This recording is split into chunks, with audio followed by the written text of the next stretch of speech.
The bankers. अभी मैंने descriptive writing का मॉक टेस्ट नंबर 8 लगाया था गाइडली का, इसका रिजल्ट चेक कर लेते हैं। ऐसे में मैंने 240 वर्ड काउंट था, 10 कम है।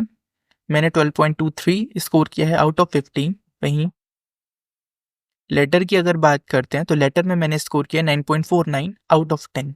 अगर पूरे राउंड फिगर में बात करें तो 9 एंड ऐसे में 12, यानी 21 आउट ऑफ 25 मैंने स्कोर किया है। अब हम टॉपिक्स की बात कर लेते हैं, एनालिसिस देख लेते हैं। टॉपिक क्या था? How online education differs from classroom learning. Classroom learning और ऑनलाइन एजुकेशन में क्या डिफरेंस है। मैंने स्टार्ट किया था इंट्रोडक्शन पार्ट से। इंट्रोडक्शन में मैं लिखा था आज के टाइम पे टेक्नोलॉजी बहुत इवॉल्व हो रही है ग्रेट पेस पे। आज के टाइम पे टेक्नोलॉजी हर एस्पेक्ट में हमारे आ गई है, चाहे मैन्युफैक्चरिंग हो, चाहे बैंकिंग हो, और इवन एजुकेशन सेक्टर में भी। Technology in education sector has given birth to a system online education. Technology जो एजुकेशन सिस्टम में आई है उसने एक नए कॉन्सेप्ट को जन्म दिया है, बर्थ दिया है, जिसका नाम है ऑनलाइन एजुकेशन। इस ऐसे में हम सीखेंगे या डिस्कस करेंगे ऑनलाइन एजुकेशन कैसे डिफरेंट होती है क्लासरूम एजुकेशन से। फर्स्ट में मैंने लिखा था, ये मैंने हेडिंग डाल के लिखा है इस वाले में।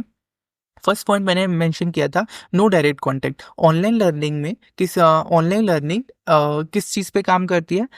एक्सेस करना एजुकेशन को remotely without any barrier of distance. इसमें कोई बैरियर नहीं होता डिस्टेंस का। तो ऑनलाइन लर्निंग ऐसे कॉन्सेप्ट पे काम करती है जहाँ आप रिमोटली वर्क कर सकते हो, कोई बैरियर नहीं होता डिस्टेंस का। हालांकि हाउएवर ऑनलाइन एजुकेशन में कोई डायरेक्ट कॉन्टैक्ट नहीं होता स्टूडेंट्स के बीच में और फैकल्टी मेंबर्स के बीच में, जो कि अवेलेबल होता है क्लासरूम लर्निंग में। तो फर्स्ट पॉइंट मैंने क्लियर किया। सेकंड मैंने लिखा था नो टाइम बाउंडेशन।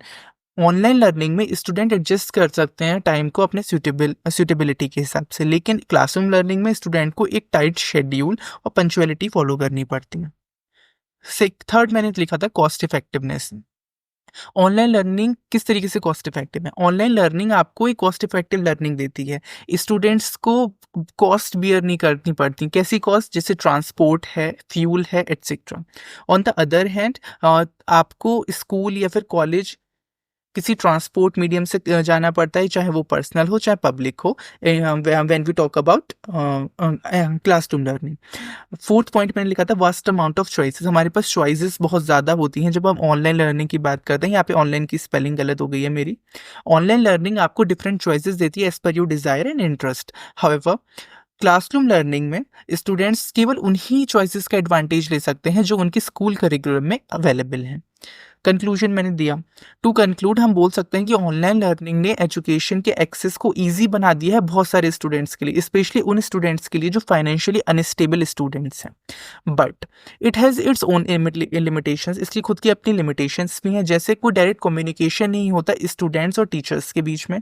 कॉन्टिन्यूस एक्सपोजर स्क्रीन के लिए आंखों को आई स्ट्रेन दे सकता है और हेडेक दे सकता है। और most importantly network issues etcetera, और नेटवर्क इश्यूज होते ही होते हैं। तो यहाँ पे एक लाइन एटलीस्ट मैं और लिख पाता तो बेटर हो पाता। तो फिलहाल ये रहा मेरा। हाँ, ऐसे अगर कोई इसमें सजेशन हो या कोई और पॉइंट जो गलत लग रहा हो तो वो आप मेंशन कर सकते हो कमेंट सेक्शन में। अभी यहाँ पे करेक्शन चेक कर लेते हैं। कुछ स्पेलिंग्स मिस्टेक हैं, कुछ ग्रामेटिकली भी मिस्टेक है। ग्रामर में तो मिस्टेक होता ही होता है, ऐसा कभी होता ही नहीं कि ग्रामर में मिस्टेक ना हो। ग्रामर में 4.5 अराउंड ही रहता है मेरा स्कोर, कभी मैंने 5+ नहीं देखा, 5 तक तो देखा अपना। और वर्ड काउंट लिए 2.48 मिले हैं आउट ऑफ 3, 5 मिला है out of 6 and 4.6 out of 6 मिला है ग्रामर के लिए। टोटल स्कोर है मेरा 12.23 आउट ऑफ 15। इसका मैं बाद में देखूंगा एनालिसिस इस वीडियो के बाद प्रॉपर। अभी मैंने केवल टॉपिक आपको पहुंच जाए और जिन लोगों के पास सब्सक्रिप्शन नहीं है वो भी एडवांटेज ले सकें, इसलिए ये वीडियो मैंने विद एक्सप्लेनेशन दे दिया। लेटर का बहुत सही था, बहुत अच्छा था। अगर ये एग्जाम में आता है तो बहुत सही है टॉपिक भी। लेटर लिखना था एडिटर ऑफ लोकल न्यूज़पेपर को एक्सप्रेस करने थे अपने views regarding importance of blood donation. तो मैंने स्टार्ट किया XYZ। मैंने यहाँ पे अब नाम नहीं लिखा ये सोच के कि आज मैंने जो वीडियो पोस्ट करा था उसमें किसी ने कमेंट करा था, मैंने पूछा था कि अगर अपना नाम लिखते हैं या किसी जगह का नाम लिखते हैं तो वो प्रॉपर नाउन होता है तो वो उसमें स्पेलिंग मिस्टेक्स में शो करता है। तो मैंने सोचा, उन्होंने भी सजेस्ट किया था कि XYZ लिख के ट्राई करो, फिर रिव्यू देना अपना, वीडियो डालना। तो मैंने आज XYZ और ABC लिखा, नाम की जगह XYZ लिखा, हाउस नंबर लिखा, ABC सिटी लिखा, डेट डाला फिर the editor, times of India, ABC city और ये पिन कोड। सब्जेक्ट था regarding the importance of blood donation. Donation के बाद यहाँ पे फुल स्टॉप लगना था, रह गया। Dear sir, through the column of your esteem newspaper I want to draw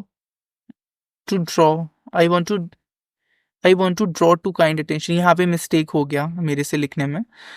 यहाँ पे लिखना था dear sir, through the column of your esteem newspaper I want to draw your kind attention. Draw your आएगा, यहाँ to लिख गया। To the need of blood donation, ये good deed है in which each and every one of us should participate.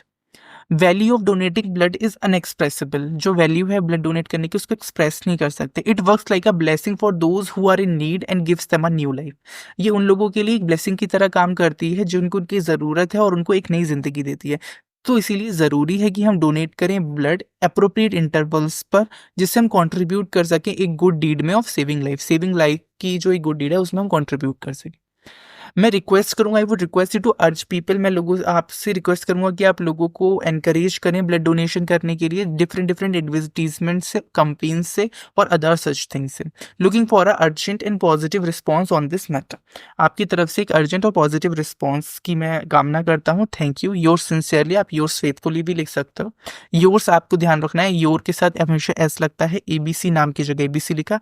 Probationary officer, state bank of India. अब यहाँ पे check करते हैं क्या उन्होंने वो नंबर्स या जो स्पेलिंग मिस्टेक्स बोला था जो प्रॉपर नाउन में दे रहे थे, क्या वो एक्स वाई जेड और एबीसी में भी दी हैं। तो हाँ, इन्होंने एक्स वाई जेड में भी स्पेलिंग मिस्टेक्स दी हैं। एक्स वाई जेड की जगह यहाँ पे इन्होंने लिखा कि जो भी स्पेलिंग्स हो सकती थी पॉसिबल। पंचुएशन डोनेशन के बाद मैंने कॉमा नहीं लगाया। टू रेडंडेंट है, मैंने एक जगह टू लगाया था जो कि रेडंडेंट है, मतलब नेसेसरी नहीं है। जैसे मैंने यहाँ लगाया था, यहाँ योर आना था, तो वही इन्होंने यहाँ मेंशन करा है। तो ये ऐसा ही नहीं केवल स्पेलिंग मिस्टेक्स चेक करते हैं, ये प्रॉपर कॉन्टेक्स्ट के साथ साथ आपका ग्रामर भी चेक करते हैं। तो ये बहुत सही प्लेटफॉर्म मुझे लगा। ग्रामर ऑफ, ऑफ की जगह फॉर लगता, ऑफ मैंने कहाँ लगाया है अभी चेक करते हैं। Need for blood donation, need of blood donation या नीड फॉर ब्लड डोनेशन लगेगा यहाँ पे। नेक्स्ट ग्रामर, वैल्यू की जगह दाल, वैल्यू के साथ आर्टिकल दा लगाएंगे। दा वैल्यू, दा वैल्यू मैंने कहाँ लिखा, it is a good deed in which each and every one of us should participate. The value, okay, the value of donating blood, यहाँ पे वैसे भी द वैल्यू लगाता और कैपिटल में दा टी दा का टी लिखता, क्योंकि यहाँ पे नया सेंटेंस स्टार्ट हो रहा था, ये रह गया यहाँ पे, मिस्टेक हुआ। एंड द वैल्यू के बाद unexpressible, possible mistake, unexpressible S I लगता है, ओके मैंने ए लगा दिया, ये मिस्टेक हुई, स्पेलिंग मिस्टेक्स। ग्रामर में इन की जगह एट लगेगा, एट रेगुलर इंटरवल्स, ओके गलती मुझे पता चल गई है। स्पेलिंग कंपेन्स की स्पेलिंग गलत है, कंपेन्स PAIGNS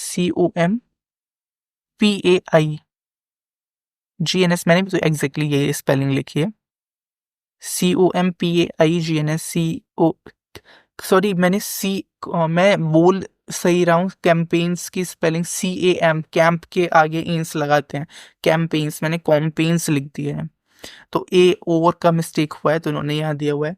ग्रामर एन लगाना है, एन लगाना है क्योंकि आर्टिकल आर से पहले एन आर। चेक करते हैं मैंने कहा ए लगाया है यहाँ पे।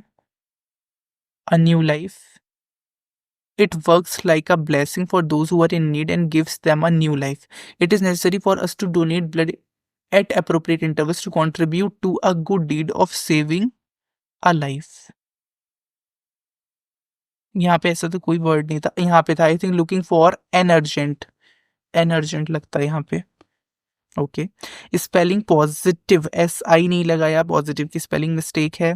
रेस्पॉन्स में एन नहीं लगाया, स्पेलिंग मिस्टेक है। तो यूजुअली इसमें स्पेलिंग मिस्टेक्स ही होती हैं, और तो उसका कोई फ़ायदा नहीं हुआ XYZ, और वैसे लिखने में भी यही जा रहा था। बट एक फ़ायदा ये हुआ है इसमें कि मैंने यहाँ पर भी ABC लिखा है, तो इन्होंने ABC मेंशन तो नहीं किया, तो आई थिंक फ़ायदा तो हुआ है XYZ लिखने से और ABC लिखने से।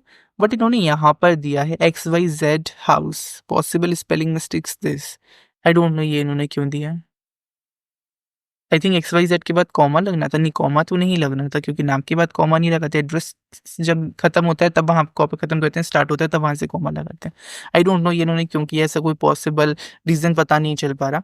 तो बेसिकली ये रहा मेरा स्कोर 21 आउट ऑफ 25, ये रहे टॉपिक्स। आपको कोई डाउट हो तो आप पूछ सकते हो कमेंट सेक्शन में। अगर आपने ये मॉक दिया हो तो अपना कमेंट करिएगा स्कोर। Thanks for watching.